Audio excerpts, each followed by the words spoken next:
വടക്കൻ പറവൂരിൽ പ്രസവത്തിനിടെ യുവതി മരിച്ചതിൽ കുടുംബത്തിന്റെ ആരോപണം തള്ളി ആശുപത്രി സൂപ്രണ്ട്. പ്രസവത്തിന് ശേഷം രക്തസ്രാവമുണ്ടായി. ഓപ്പറേഷൻ തിയേറ്ററിൽ വെച്ച് ഹൃദയസ്തംഭനമുണ്ടായി. അപൂർവമായി കാണുന്ന അവസ്ഥയാണ്. ആശുപത്രി മാറ്റത്തെക്കുറിച്ച് ബന്ധുക്കൾ സൂചിപ്പിച്ചപ്പോൾ തന്നെ സമ്മതിച്ചിരുന്നുവെന്നും medical superintendent doctor P K Kuncheria പറഞ്ഞു.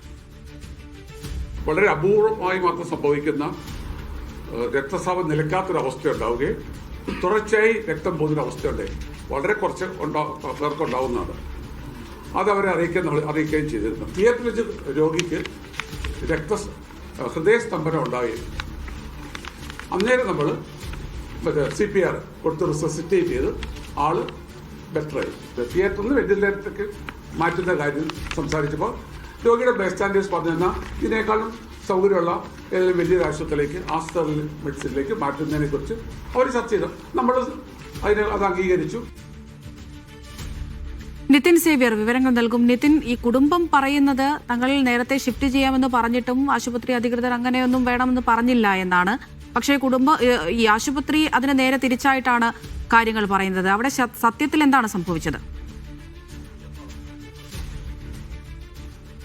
അവിടെ 23-ാം തീയതി കഴിഞ്ഞ 23-ാം തീയതിയാണ് ഈ ഡോൺ ബോസ്കോ ആശുപത്രിയിൽ കാവ്യമോളെ അഡ്മിറ്റ് ചെയ്യുന്നത്. 24-ാം തീയതി രാവിലെയാണ് പ്രസവം നടക്കുന്നത്. 24-ാം തീയതി വൈകിട്ടായതോടുകൂടി തന്നെ ഈ കുട്ടിയുടെ ഈ സ്ഥിതി വളരെ ഗുരുതരമായി മാറുകയായിരുന്നു. പിന്നീട് രക്തസ്രാവം അടക്കം കണ്ടെത്തി. ഈ വൈകിട്ട് ഒരു 4 മണിയോടുകൂടി തന്നെ ഇവരുടെ കുട്ടിക്ക് ഹൃദയാഘാതം ഉണ്ടായി എന്ന് ആശുപത്രി അധികൃതർ അറിയിക്കുകയായിരുന്നു. പിന്നീട് 6 മണിക്കാണ് ഈ കുട്ടിയെ മറ്റൊരു സ്വകാര്യ ആശുപത്രിയിലേക്ക് മാറ്റുകയും ചെയ്തത്. ആ ആശുപത്രിയിലായിരുന്നു കഴിഞ്ഞ കുറേ ദിവസങ്ങളായി ഈ കുട്ടി ചികിത്സയിലുണ്ടായിരുന്നത്. പിന്നീട് കഴിഞ്ഞ ദിവസം ഈ കുട്ടി മരിക്കുകയും ചെയ്തു. അപ്പോൾ ഈ കുടുംബം വലിയ ഗുരുതരമായ ആരോപണങ്ങളാണ് ഇവർക്കെതിരെ ഉന്നയിക്കുന്നത്. പ്രത്യേകിച്ച് രക്തം ആവശ്യത്തിന് കിട്ടാനുണ്ടായിരുന്ന ഒരു സാഹചര്യം ഈ ആശുപത്രിയിൽ ഇല്ലായിരുന്നു. ആലുവയിൽ നിന്നാണ് തങ്ങൾക്ക് രക്തം എത്തിക്കേണ്ടി വന്നത്. ഒപ്പം തന്നെ ഈ ആന്തരിക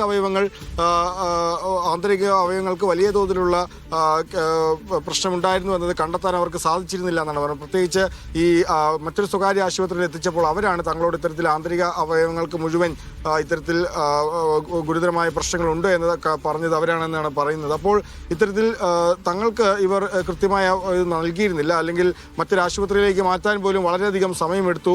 അങ്ങനെ അല്ലെങ്കിൽ മാറ്റാൻ അവർ സമ്മതിച്ചില്ല. വെന്റിലേറ്റർ സൗകര്യം ഇല്ലായിരുന്നു തുടങ്ങിയ ഗുരുതരമായ ആരോപണങ്ങളാണ് ഉന്നയിക്കുന്നത്. ഏതായാലും ഈ ആരോപണങ്ങളൊക്കെ എല്ലാം തന്നെ ആശുപത്രി അധികൃതർ നിഷേധിക്കുന്നുണ്ട്. പ്രത്യേകിച്ച് ഒരു കുഴപ്പവും ഇല്ലാതെയാണ് ഇവർക്കുണ്ടായിരുന്ന രക്തസ്രാവം അടക്കം എല്ലാ പ്രശ്നങ്ങളും പരിഹരിച്ച ശേഷമാണ് വീട്ടുകാരുടെ തന്നെ ആവശ്യപ്രകാരം വെന്റിലേറ്ററിലേക്ക് മാറ്റാനായി മറ്റൊരു നല്ല ആശുപത്രിയിലേക്ക് മാറ്റണമെന്ന് വീട്ടുകാർ പറഞ്ഞതനുസരിച്ച് അവരെ സമ്മതിക്കുകയായിരുന്നു. അവിടുന്ന് അവരുടെ ആശുപത്രിയിൽ നിന്ന് പോകുന്നതിന് മുമ്പ് വരെ ഒരു കുഴപ്പവും ഇല്ലായിരുന്നു എന്നാണ് ഈ ആശുപത്രി അധികൃതർ പറയുന്നത്. ഈ ആശുപത്രി അധികൃതർ അവരുടെ എല്ലാ ആരോപണങ്ങളെയും പൂർണ്ണമായി തന്നെ നിഷേധിക്കുകയാണ്. ഏതായാലും സംഭവത്തിൽ മുഖ്യമന്ത്രിക്കടക്കം പരാതി നൽകാനാണ് കുടുംബം ഒരുങ്ങുന്നത്. അസ്വാഭാവിക മരണത്തിന് കഴിഞ്ഞ ദിവസം വടക്കേക്കര പോലീസ് കേസെടുത്തിട്ടുണ്ട്. പോസ്റ്റ്മോർട്ടം റിപ്പോർട്ട് വിശദമായി പഠിച്ച ശേഷമായിരിക്കും ഈ കേസിൽ നിയമ നടപടികളുമായി മുന്നോട്ട് പോകുക. ഈ കേസിൽ നിലവിൽ ആശുപത്രിയുടെ പേര് FIR-ൽ പോലീസ് ചേർത്തിട്ടില്ല. പോസ്റ്റ്മോർട്ടം റിപ്പോർട്ടിൽ ആന്തരിക രക്തസ്രാവം കാരണമാണ് ഇത്തരത്തിൽ മരണമുണ്ടായതെന്നാണ് രേഖപ്പെടുത്തിയിരിക്കുന്നത്. ഈ പോസ്റ്റ്മോർട്ടം റിപ്പോർട്ട് കൃത്യമായി പഠിച്ച ശേഷമായിരിക്കും ഇതിൽ നിയമ നടപടികളുമായി പോലീസ് മുന്നോട്ട് പോവുക.